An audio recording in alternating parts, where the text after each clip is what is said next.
اعوذ باللہ من الشیطان الرجیم بسم اللہ الرحمن الرحیم۔ تجھے اب یہاں مجھے ان لوگوں کی خبر لینی چاہیے جو اپنے آپ کو رسول کے برابر سمجھتے ہیں۔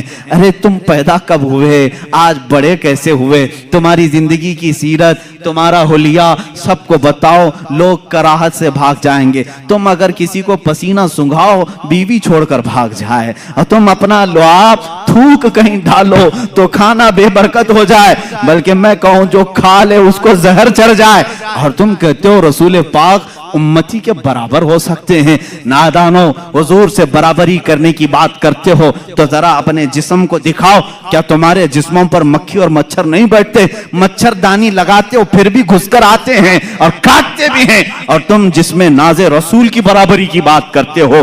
رسول کریم صلی اللہ تعالی علیہ وسلم کے ہر عضو کو کمال تک اللہ نے پہنچایا ہے، تم تو پورے جسم ناز کی بات تو چھوڑو، میرے آقا کے ناخن پاک کے کٹے ہوئے ایک ٹکڑے کی برابری پوری امت نہیں کر سکتی۔ یہ تو حضور پاک کی بات ہے۔ آؤ صحابہ کی بات، میرے آقا صلی اللہ علیہ وسلم فرماتے ہیں میرا صحابی اگر جو کے دانے کے برابر خیرات کر دے، جو کے دانے کے برابر خیرات کر دے، اور پوری امت احد پہاڑ کے برابر سونا خیرات کرے، میرے آقا فرماتے میرے صحابی کی خیرات کے برابر امت کی خیرات نہیں ہو سکتی۔ جب تم صحابی تک نہیں پہنچ سکتے، رسول پاک کی بات کیسے سوچ لیا؟ میرے آقا صلی اللہ تعالیٰ، یہ باتیں ہیں اس لیے مجھے آج کہنی پڑ رہی، اور کہی ہوئی نہیں، کتابوں میں لکھی ہوئی بھی ہیں۔ ذرا دل پر ہاتھ رکھ کر کے سوچو، کیا کبھی امتی عمل کرتے کرتے نبی تک پہنچ سکتا ہے؟ لوگوں نے لکھا ہے، کتابوں میں موجود ہے، امتی عمل کرتے کرتے نبی کے برابر ہو سکتا، کیسے ہو سکتا ہے؟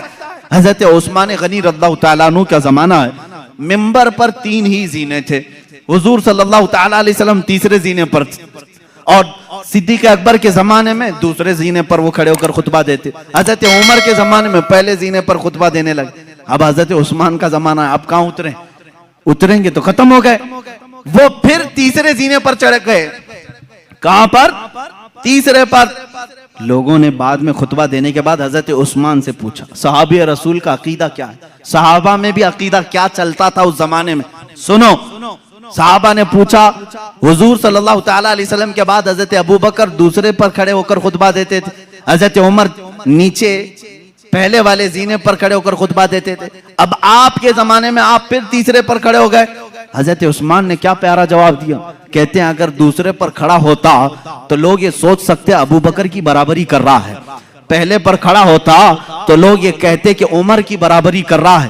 میں وہاں کھڑا ہو گیا جہاں صحابہ کا تصور ہی نہیں آتا، صحابہ کا تصور ہی نہیں ہوتا کہ کوئی نبی کی برابری کر سکتا ہے، صدیق کی برابری کا کوئی دعویٰ کر سکتا ہے، عمر کی برابری کا دعویٰ کر سکتا ہے، لیکن عثمان ابن عفان کہتے ہیں ان کے زمانے میں رسول کی برابری کا کوئی تصور بھی نہیں کر سکتا۔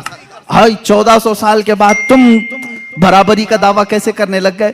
حضور پاک صلی اللہ تعالیٰ علیہ وسلم کے ایک عضو پاک بلکہ ان سے ریلیٹڈ جو چیزیں ہیں ان کی بھی برابری نہیں ہو سکتی۔ لاؤ تمہارے دسترخوانوں کو بھی آگ میں ڈال کر کے دیکھتے ہیں جلتے ہیں کہ نہیں جلتے ہیں، بلکہ منہ مبارکہ جو ہمارے پاس ہے اس کے متعلق بھی صحیح اسناد یہ ملتی ہیں، اگر آگ میں رکھا گیا کئی مرتبہ ایسے حالات پیش آئے آگ نے منہ مبارک کو بھی نہیں جلایا ہے، آج بھی منہ مبارکہ کو آگ نہیں جلاتی۔ یہ رسول کریم صلی اللہ تعالیٰ علیہ وسلم کے جسم پاک سے لگی ہوئی چیز کی تاثیر ہے۔ ویڈیو کو لائک کر کے شیئر ضرور کر دینا۔